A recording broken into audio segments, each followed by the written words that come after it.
ایمان والو اللہ سے اس طرح ڈرو جس طرح ڈرنے کا حق ہے، یعنی خبردار لڑنا نہیں ہے۔ ویسے تو تمام معاملات میں تقویٰ یوں ہی ہے، لیکن یہاں پر سختی سے کہا جا رہا ہے حق کا تقاتہ ہی، اس طرح ڈرو جیسے ڈرنے کا حق ہے، یعنی وہ تمہارے تمام جذبات جو تمہیں لڑنے کے لیے اکسا رہے ہیں ان جذبات پہ کنٹرول کرو۔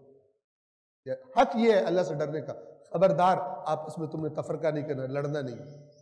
یہ آیات صرف اب ثواب لینے کے لیے رہ گئی ہیں، باقی ہر کوئی لڑ رہا ہے دوسرے سے،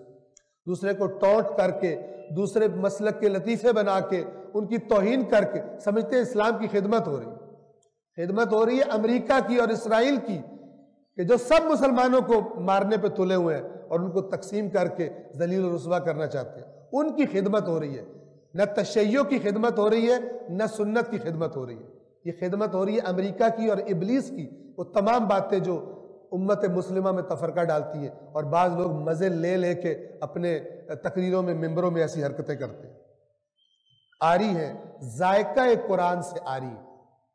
تم بہترین امت ہو جو لوگوں کی اصلاح کے لیے پیدا کیے گئے ہو۔ اندازہ لگائیں قرآن مجید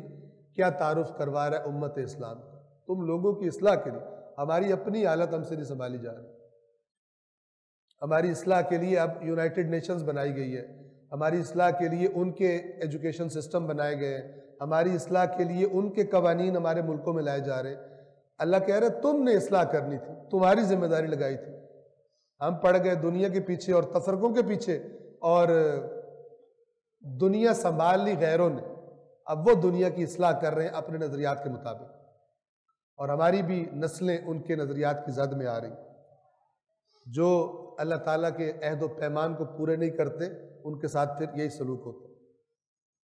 اور یہی بات امام حسین علیہ السلام کہہ رہے تھے جب کربلا میں جا رہے تھے کہ میں امر بالمعروف اور نہی عن المنکر کے لیے انما خرجت لطلب الاصلاح فی امت جدی، اصلاح کرنا چاہتا ہوں امت جد کی۔ لوگوں نے ساتھ نہیں دیا، آج تک امت مزہ چکھ رہی ہے،